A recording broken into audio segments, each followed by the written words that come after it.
तबला नवाज जाकिर हुसैन ने कम उम्री में चिल्ला काटा। एक सूफी बुजुर्ग ने पुरानी धुन सिखा दी। मज़ार भी उन्हीं बुजुर्ग का था। भारत के मशहूर तबला नवाज उस्ताद जाकिर हुसैन की जिंदगी पर लिखी गई किताब Zakir Hussain a life in music में उनकी जिंदगी के बहुत सारे दिलचस्प वाकयात दर्ज हैं। जाकिर हुसैन मशहूर तबला नवाज उस्ताद अल्लाह रखा के साहबजादे हैं। उन्होंने अपना पहला कॉन्सर्ट 7 साल की उम्र में किया था। जाकिर हुसैन ने तबले और जैज म्यूजिक के मिलाप से मशरिक और मगरिब की मशहूर कुन मौसीकी को यकजा कर दिखाया। वो हर जगह अपने फन का मुजाहरा कर चुके हैं। उन्होंने कई फिल्मों की मौसीकी भी तरतीब दी है। किताब में मुसन्निफा को दिए गए इंटरव्यू में उस्ताद जाकिर हुसैन ने इंकशाफ किया कि एक मरतबा मैंने चिल्ला काटने का फैसला किया। उस वक्त मेरी उम्र 16 साल थी। आमतौर पर ऐसा कोई काम करने से पहले मुझे अब्बा से इजाज़त लेना पड़ती थी, लेकिन इस बार ऐसा नहीं हो सका।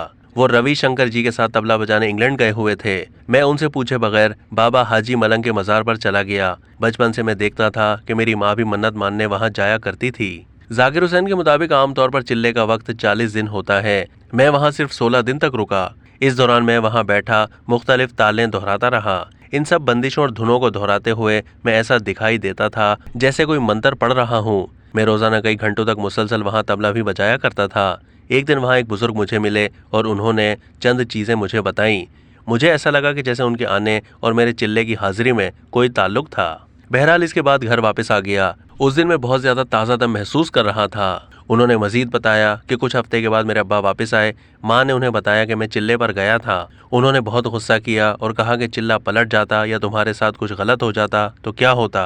गुस्सा थोड़ा कम हुआ तो उन्होंने मुझसे पूछा कि मैं वहाँ क्या करता रहा। मैंने उन्हें सारी तफसील बताई। फिर मैंने अब्बा को बाबा जी के बारे में बताया। बाबा की सिखाई हुई वो धुन मेरे दिमाग में बिल्कुल तरोताज़ा थी, तो उसी तरह अब्बा को मैंने तबले पर वो बजाकर दिखा दी। अब्बा एकदम बहुत ज़्यादा खामोश हो गए। कुछ देर के बाद अब्बा ने कहा कि दोबारा बजाकर दिखाओ। मैंने दोबारा बजा दी। मुझे समझ नहीं आ रहा था कि वो एकदम इतने गुमसुम क्यों हो गए हैं।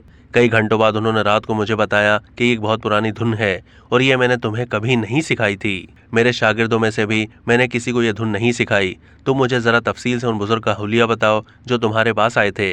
मैंने जितना बेहतर मुमकिन था उन्हें सारा हुलिया बता दिया। मैंने कहा कि वो एक सफ़ेद बालों वाले बूढ़े आदमी थे जिन्होंने सर पर पगड़ी पहनी हुई थी और शलवार कमीज भी लंबी और ढीली सी थी। जाकिर हुसैन ने बताया कि अब्बा ने कहा ये धुन बाबा मलंग की है और जो तुमने हुलिया बताया है ये भी एकदम उन्हीं का है, तो यकीनन साहब मज़ार बाबा मलंग खुद तुम्हारे पास आए होंगे और तुम्हें उन्होंने ये धुन तालीम की होगी। जाकिर हुसैन कहते हैं कि ये चीज़ें आमतौर पर समझ में आने वाली नहीं है, इसीलिए मैं उनके बारे में ज़्यादा बात भी नहीं करता, लेकिन मैं इसे झुटला नहीं सकता क्योंकि ये सब कुछ मेरे साथ हुआ था। अब तक के लिए इतना ही। मज़ीद मालूमात के लिए डेली जंग के यूट्यूब चैनल को सब्सक्राइब कीजिए।